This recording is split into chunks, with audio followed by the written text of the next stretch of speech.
ஆண்டவராகிய இயேசு கிறிஸ்துவின் நாமத்தில் இந்த காலை வேளையில் உங்கள் அனைவரையும் வாழ்த்துகிறேன்.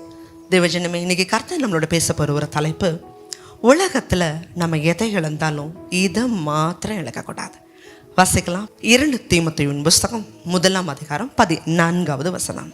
உன்னிடத்தில் ஒப்புவிக்கப்பட்ட அந்த நற்பொருளை நமக்குள்ளே வாசம் பண்ணுகிற பரிசுத்த ஆவியினாலே காத்துக்கொள். உனக்குள்ள வைக்கப்பட்ட நற்பொருளை பரிசுத்த ஆவியினால காத்துக்கொள். நமக்குள்ள இருக்கிற நற்பொருள் எது? இந்த உலகத்துல தங்கம், வைரம், ரத்தின கற்கள், பணம், காசு, இது எல்லாமே நம்ம வெளியில போட்டு வைக்க மாட்டோம். எவ்வளவுக்கு எவ்வளவு ஒரு மனிதன் அதை பத்திரப்படுத்தி வைக்க முடியுமோ பத்திரப்படுத்தி வைக்கிறாங்க. இப்போ நம்ம வாழ்கிற காலகட்டங்களில் ரொம்ப டெக்னாலஜி அதிகமாக இருக்கிறதுனால வீடுகள்லையே அதை சேஃப்டி லாக்கராக ஏற்படுத்தி பாஸ்வேர்டெல்லாம் வைத்து சென்சார் வைத்து இப்படி பல காரியங்களை வைத்து பாதுகாக்கிறார்கள். ஆனால் வேதம் சொல்லுது, இந்த உலகத்தில் நம்ம எதையுமே கொண்டு எப்படி வரலையோ அதே போல் எதையும் நம்ம கொண்டு போக போகிறதும் இல்லை. இது எல்லாரும் அறிஞ்ச சத்தியம்தான். முதல்ல எல்லாம் 1 ரூபாய் காசாவது வச்சாங்க, இப்போ அது கூட வைக்கிறதில்ல. எதுவுமே வீடு, கார், பங்களா எதுவுமே நம்மளை பின்பற்றி வராது. ஒன்றே ஒன்று மட்டும்தான் வரும். என்னன்னு சொன்னால், நம்மளுடைய ஆத்துமாவுக்கு தேவன் கொடுத்த ரட்சிப்பு. எந்த ஒரு மனுஷனுமே பாவத்தோட கூட இந்த ஆத்துமாவை ரட்சித்து கொள்ள முடியாது. அதனால தான் இந்த ஆத்துமாவுக்கு இந்த ரட்சிப்பு தான் விலையேற பெற்றது. தேவ குமாரனாகிய இயேசு கிறிஸ்து அவருடைய முழு ரத்தத்தையும் கொடுத்து ரட்சிப்பை நம்ம ஆத்துமாவுக்கு இலவசமாக கொடுத்தார். ஆனால் இன்னைக்கு அநேகர் இந்த ரட்சிப்பை இழந்து போகிறாங்க. கடைசி நாட்களில் எக்காலம் துணிக்கும், கல்லறைகள் திறக்கப்படும். யார் அந்த ரட்சிப்பை காத்து கொண்டாங்களோ அவர்கள் மட்டும்தான் கிறிஸ்துவுடைய வருகையில் எடுத்துக்கொள்ளப்பட முடியும். அதான் மத்தேயு 24 வாசிக்கிறோம், முடிவு பரியந்தம் நிலை நிற்பவனே ரட்சிக்கப்படுவான். வேதாகமத்தில் ஒரு வசனத்தை வாசிக்கலாம். யோபு புஸ்தகம் 20வது அதிகாரம் 11வது வசனம். அவன் எலும்புகள் அவனுடைய வாழ வயதின் பாவங்களினால் நிறைந்திருந்து அவனோட கூட மண்ணிலே படுத்துக்கொள்ளும். நான் சொன்னேன், இந்த உலகத்துல எதுவுமே நம்மளை கூட வராது, பணம் காசு கூட வராது. ஆனா இந்த இடத்துல வாசிக்கிறோம், எது கூட வந்து படுத்துக்குதான்? மனைவியோ பிள்ளைகளோ உறவுகளோ இல்லை. ஒரு மனிதன் செய்யக்கூடிய பாவங்கள் அவனுடைய எலும்புகளில் படுத்துக்குமா? எவ்வளவு கொடுமை! ஒருவேளை நம்மளுடைய ஆத்துமா இருக்குதுன்னு வச்சுக்கோங்க. இந்த ஆத்துமாவுக்கு தெரியுது அவங்க செஞ்ச பாவமெல்லாம் கூட வந்து படுத்துக்குதுன்னா நம்ம அதை ஓகே சொல்லுவோமா? இல்லை. உடனே அந்த பாவத்தை பார்த்து என்ன சொல்லுவோம்? போ, என்னை விட்டுட்டு போ, நீ ஏன் வர்ற? எவ்வளவு வேதனை! ஆண்டவராக இயேசு கிறிஸ்து வரும் பொழுது உங்களுடைய ஆவி, ஆத்துமா, சரீரம் குற்றமற்றதா இருக்கணும்னு வாசிக்கிறோம். வாசங்க 1 தெசலோனிக்கர் 5:23. சமாதானத்தின் தேவன் தாமே உங்களை முற்றிலும் பரிசுத்தமாக்குவாராக. உங்கள் ஆவி, ஆத்துமா, சரீரம் முழுவதும் நம்முடைய கர்த்தராகிய இயேசு கிறிஸ்து வரும்போது குற்றமற்றதா இருக்கும்படி காக்கப்படுவதாக. உங்கள் ஆவி, ஆத்மா, சரீரம் இயேசு கிறிஸ்து வரும்போது குற்றமற்றதா இருக்கணுமா? எந்த மனுஷனுமே தன்னைத்தானே ரட்சிக்க முடியாது. அதனால தான் தேவ குமாரன் இந்த உலகத்துக்கு வந்தார். அவருடைய ரத்தத்தினால தான் நம்மளுடைய பாவங்கள் கழுவப்பட முடியும். பொதுவா தேன் எடுக்க போறவங்க கிட்ட ஒரு தேனி வந்து பறந்து வந்து அவனை கடிக்கும் பொழுது அதோடைய கொடுக்க அவனுடைய சரீரத்துக்குள்ள வச்சுட்டு போயிருமா. அந்த கொடுக்க வைத்து கொட்டும் பொழுது அந்த கொடுக்கல உள்ள விஷம் ரத்தத்தில் கலக்க ஆரம்பிக்குமா. அப்போ ஒரு பெப்பர்மெண்ட் வாசம் மாதிரி வருமா. ஏன்னா ஒரு பெப்பர்மெண்ட் வாசம் வருதுன்னு சொல்லி அவங்க முகர்ந்து கொண்டு இருக்கும் பொழுது பல லட்சக்கணக்கான தேனீகள் வந்துருமா.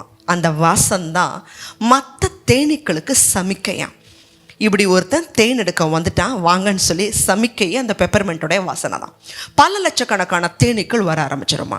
அந்த கொடுக்கு அந்த சரீரத்துக்குள்ள அந்த ரத்தத்தில் விஷத்தை எப்படி கலக்குதோ, இன்னைக்கு அநேகருடைய ரத்தத்துக்குள்ள சாத்தான் பாவங்கிற விஷத்தை கலந்துடுறான். பொதுவா பாம்புடைய விஷம் சரீரத்தை சாக்கடிக்கும், ஆனா பாவத்துடைய விஷம் ஆத்துமாவை சாக்கடிக்கும். அதனாலதான் பாவத்துடைய சம்பளம் மரணம்னு சொல்லப்படுது.